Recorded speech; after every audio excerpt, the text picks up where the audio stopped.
ഒറ്റയിടിക്ക് നിന്റെ തല പിടിച്ച ഭിത്തിയിൽ ഒട്ടിക്കാൻ എനിക്ക് അറിയാൻ പാടില്ലാത്തതുകൊണ്ടല്ല, ഇതിനകത്തായി പോയതുകൊണ്ടാണ്.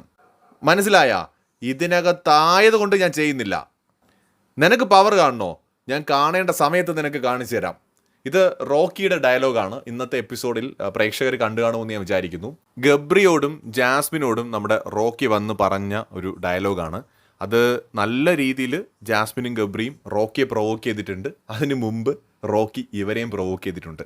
ഇതിൽ ന്യായാന്യായങ്ങളൊന്നും അതുകൊണ്ട് തന്നെ നമുക്ക് പറയാൻ പറ്റില്ല. രണ്ടുപേരുടെ ഭാഗത്ത് മിസ്റ്റേക്ക് ഉണ്ട്, സ്വാഭാവികമായിട്ടുമുണ്ട്. കാരണം മിസ്റ്റേക്ക് എന്നതിലുപരിയായിട്ട് രണ്ടുപേരും ഗെയിം കളിക്കുകയാണ്. റോക്കിയുടെ ഗെയിം കളിക്കുന്നു, ഇവരെ പൊളിക്കാൻ നോക്കുന്നു, ഇവർ തിരിച്ച് റോക്കിയെ പൊളിക്കാൻ നോക്കുന്നു. അതാണ് സംഭവിക്കുന്നത്. പിന്നെ ഇതിനകത്ത് റോക്കി ഇതൊരു ഗെയിമിൻ്റെ ഭാഗമായിട്ട് പറഞ്ഞാണെങ്കിൽ മാസ് ഡയലോഗാണ് എന്ന് മാത്രം ഞാൻ പറയുന്നുള്ളൂ. പക്ഷേ അത് സീരിയസ് ആയിട്ട് റോക്കി പറഞ്ഞാണെങ്കിൽ വെരി ഡേഞ്ചർ. കാരണം ഈ പറഞ്ഞ പോലെ കൺട്രോൾ പോയിട്ട് എങ്ങാനും ഇടിക്കുകയോ പിടിക്കുകയോ എല്ലാം ചെയ്താൽ ഗബ്രിക്ക് വേണ്ടതും അതാണ്. ഗബ്രിയുടെ ഗെയിം അതാണ്, പ്രൊവോക്കിംഗ് ആണ് ഗബ്രി. നമ്മൾ കാണുന്ന പോലെയല്ല. ഞാൻ വിചാരിച്ച് വെറും പാഴായിരിക്കും എന്നാണ് വിചാരിച്ചത്. സത്യം പറയാമല്ലോ, വെറും പാഴെന്നാണ് ഞാൻ വിചാരിച്ചത്. പക്ഷെ അങ്ങനെയല്ല. ഗബ്രി ശരിക്കും പ്രൊവോക്കിംഗ് ഗെയിം കളിക്കുന്നുണ്ട്. അത് ശരിക്കും ഓപ്പോസിറ്റ് നിൽക്കുന്നവർ സൂക്ഷിക്കേണ്ടതാണ്. അവരുടെ വ്യക്തിത്വത്തെ ക്വസ്റ്റ്യൻ ചെയ്യും, അവരുടെ സ്ട്രെങ്ത്തിനെ ക്വസ്റ്റ്യൻ ചെയ്യും, ആണത്തത്തെ വരെ ചോദ്യം ചെയ്യും. ഗബ്രി അതിന്ന് ചെയ്തിട്ടുമുണ്ട്. അതൊട്ടും ശരിയായിട്ടില്ല എന്നുള്ളത് വേറെ കാര്യം, അത്തരത്തിൽ ചെയ്യുന്നത്. പക്ഷെ ഗബ്രി അത് ചെയ്തു. പ്രൊവോക്കിങ്ങിൻ്റെ ഭാഗമായിട്ട് ഇന്ന് ഗബ്രി അതും ചെയ്തു. അപ്പോൾ സ്വാഭാവികമായി ഓപ്പോസിറ്റ് നിൽക്കുന്ന ആൾ കൺട്രോൾ ചെയ്യാതെ കയ്യിൽ നിന്നെങ്ങാനും പോയാൽ പൊന്നുമക്കളെ വെളിയിൽ വരേണ്ടി വരും. ഗെയിമിനകത്ത് സർവൈവ് ഗെയിമാണത്. അപ്പോൾ അവിടെ നമ്മൾ വളരെ കൺട്രോൾഡ് ആയിരിക്കണം. ഇതിപ്പോൾ റോക്കി വന്ന് ജസ്റ്റ് ഡയലോഗ് പറഞ്ഞിട്ട് അങ്ങ് പോയതേ ഉള്ളൂ.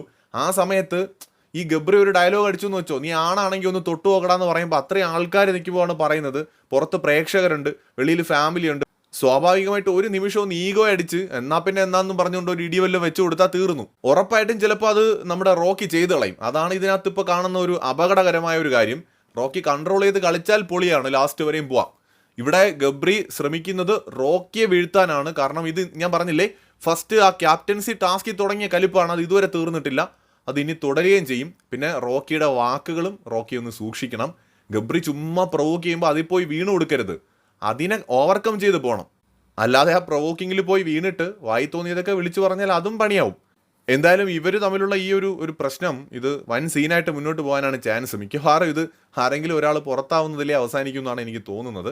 പ്രേക്ഷകരുടെ അഭിപ്രായം നിങ്ങൾ കമൻറ്റ് ചെയ്യൂ.